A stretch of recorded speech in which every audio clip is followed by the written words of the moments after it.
We are in rural Indiana with Bearcats head coach Scott Satterfield here at Camp Higher Ground. At Big 12 Conference Media Days a few weeks ago, you said any team in the league can win the conference, including Cincinnati. What does this team have to do to make that a reality this year? Yeah, I truly believe that, and I think our guys believe that. After playing in this league for the last 2 years, well, number one, you got to make plays. We all know that, but I also think you can't beat yourself. I think for us, the last 2 years, we've done way too many things to beat ourselves, and so big point of emphasis all season was discipline and trying to be a more disciplined football team. Cut back on some of the errors. You're going to have a few errors, but we got to cut back on those errors. And then we got to go out and make plays. Obviously, in the offseason, you go out and you recruit some more players. I felt like we brought in some really good players today, or this year, and we were able to see that today. You spend the first week here at Camp Higher Ground practicing, bonding. You're out in the middle of the woods with no distractions. How does that help you as opposed to being back on campus? Well, yeah, you mentioned it. I mean, the fact that we're out here, 24/7 for a full week. I mean, so you're going to see guys around. Obviously, you're going to practice. You're going to meet. You're going to do some walkthroughs. We're going to, eat together in there.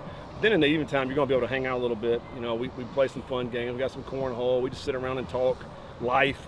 So I just think that's the bonding piece of it, the aspect of it. And there's no distractions. I don't even think these TVs work in the room. I don't think you really don't get internet out here either. So the only thing you can do is talk. I think for young people, that's a great idea. You've got a returning quarterback in Brendan Sorsby. He started 2 years ago at Indiana. He started for you last year. But what he's never had before is the same offense in back-to-back seasons. How has that impacted him? Yeah, number one, he's had a great offseason. He's really, he's changed his body. He's worked extremely hard. He's been very intentional in everything that he's doing. He's got a great comfort level. I think for him, it's working through some of the new players that we brought in, particularly at the receiver room. We brought 6 or 7 new guys, and so it's just getting timing and working out the kinks with the wideouts. But I think it obviously feels good about the running back room, the offensive line, and our tight end room. But I think for him, he's just got a little bit more of a comfort level, knowing that this is year 2 in the same offense. At training camp last year, Dante Corleone could only do conditioning drills as he was coming back from having blood clots in his lungs. Now he's a full participant at practice. What kind of year do you expect as a result? I think he'll have a great year. He's a man on a mission. He's again trained really hard this all season, knowing that this is his last opportunity in college, and then fully healthy now, and understand what he has to do to get through practices and to get the most out of his ability. He's worked on his body as well. He is a strong human being that you can't move. You really can't move him. And so for him to be able to stay healthy and provide a lot of snaps for us next fall and right from game 1, that'll be a great and huge asset for the Bearcats. You added a handful of players in the late transfer portal, so after spring football, including a left tackle, Joe Cotton, who is one of the most highly coveted offensive linemen available. He's likely to be your starting left tackle. Does he look the part? He definitely looks the part now. He came in at 6'7", 320, 325, right around there.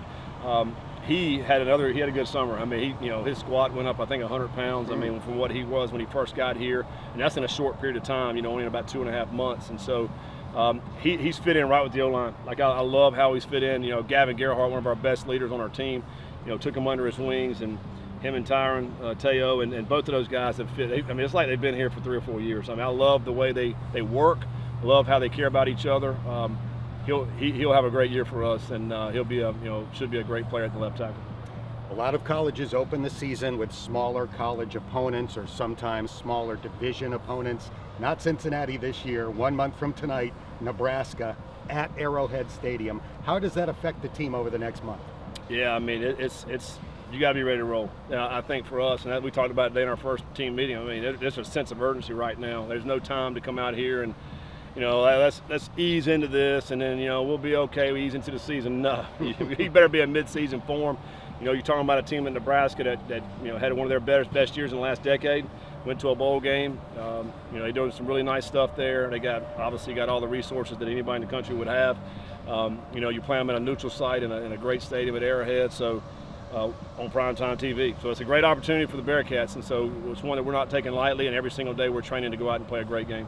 Appreciate your time. Have a healthy camp and a great season. All right, thanks, Dan. All right, that's Bearcat head coach Scott Satterfield. I'm Dan Hoard for GoBearcats.com.